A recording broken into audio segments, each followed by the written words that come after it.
अन्न का भाग ग्रहण ना करें, अन्न का भाग ग्रहण ना करें।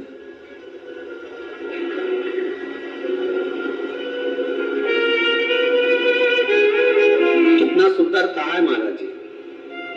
यदि आपके यहां पर गौ माता है, आपके घर में अगर गौ माता विराज रही है,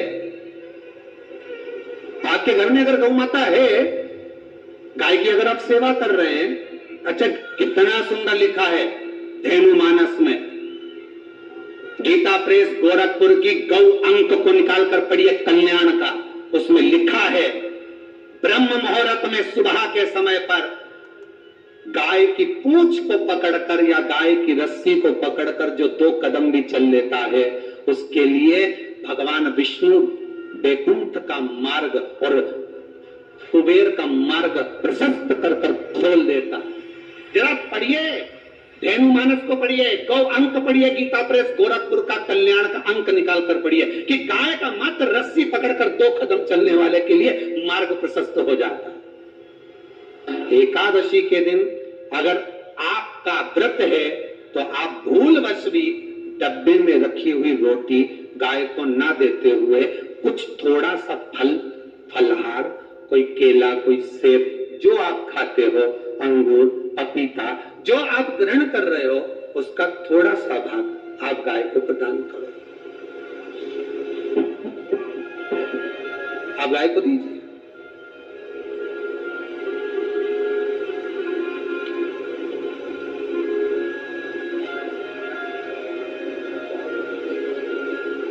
थोड़ा सा भाग आप गौ माता को प्रदान करो, थोड़ा सा।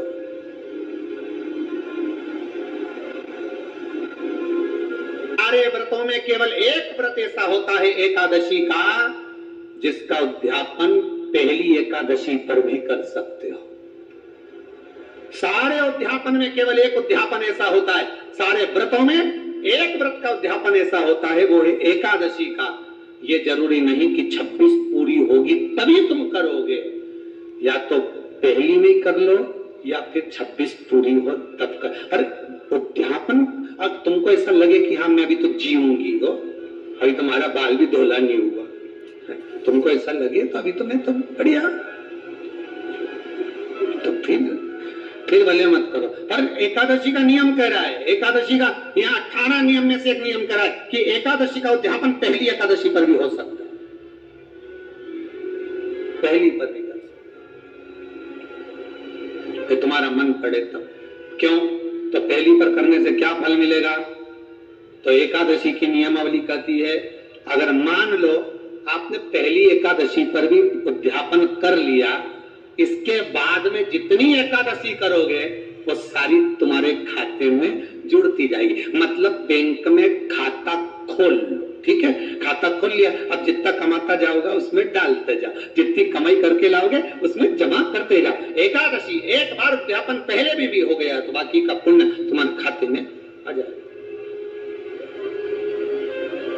उसका पुण्य। एकादशी का उद्यापन बड़े महीने में माघ शुक्ल एकादशी के दिन, माघ का महीना हो, शुक्ल पक्ष की, जम के बोलिए, एकादशी हो।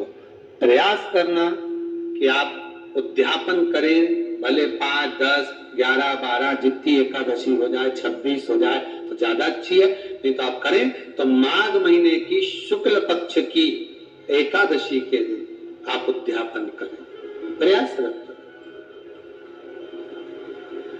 प्रयास। बड़े महीने के अंतर्गत जो उद्यापन, हाँ चतुर्मास के अंतर्गत उद्यापन नहीं होता एकादशी का, बहुत ध्यान दीजिए। हमारा जो सावन भादो कुमार कार्तिक जो 4 महीना होते हैं भगवान के शयन करने के, इसके अंतर्गत एकादशी का उद्यापन नहीं होता, और इसके अंतर्गत उद्यापन करना भी नहीं चाहिए एकादशी। हमारा एकादशी का उद्यापन माघ महीने की शुक्ल पक्ष की एकादशी के दिन आप बहुत प्रेम से आनंद के साथ करिए महाराज। परंतु एकादशी के उद्यापन में सबसे ज्यादा अगर कुछ जरूरी होता है तो 24 तरह का नैवेद्य जरूरी होता है। कितने तरह का? 24 तरह का नैवेद्य। अब आप कहोगे गुरुजी उद्यापन हम कर रहे हैं एकादशी का, तो उसमें तो फलहार का हमें नैवेद्य बनाना चाहिए।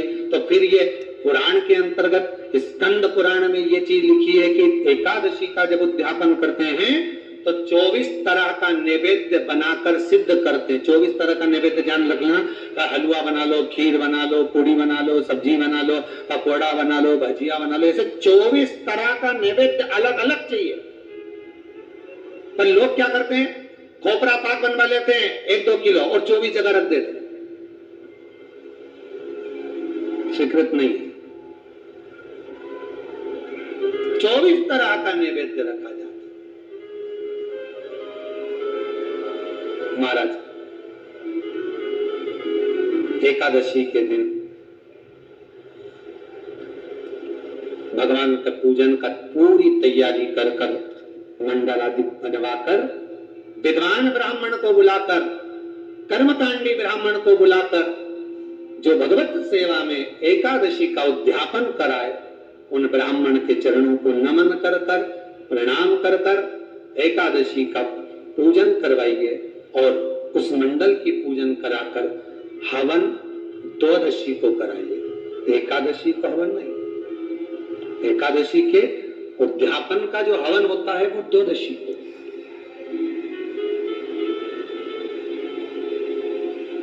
एकादशी का उद्यापन द्वादशी का बड़े प्रेम से आप खूब आनंद से हवन पूजन कराओ। पूजन कराने के बाद, हवन कराने के बाद 26 जोड़े ब्राह्मण ब्राह्मणी के बुलाकर भोजन कराकर उनको भाव से जो आप समर्पित कर सकते हो, जितनी आपकी सामर्थ्यता हो, उस सामर्थ्यता के अनुसार आप दान धर्म पुण्य करो, आप उन्हें प्रदान करो। और बन सके तो एकादशी की रात्रि को भी जागरण करें और द्वादशी के दिन जिस दिन हवन करें उसकी भी रात्रि को कुछ जागरण करें। जागरण का मतलब पहले भी कथा में कहा, प्रदोष की कथा में वर्णन किया था।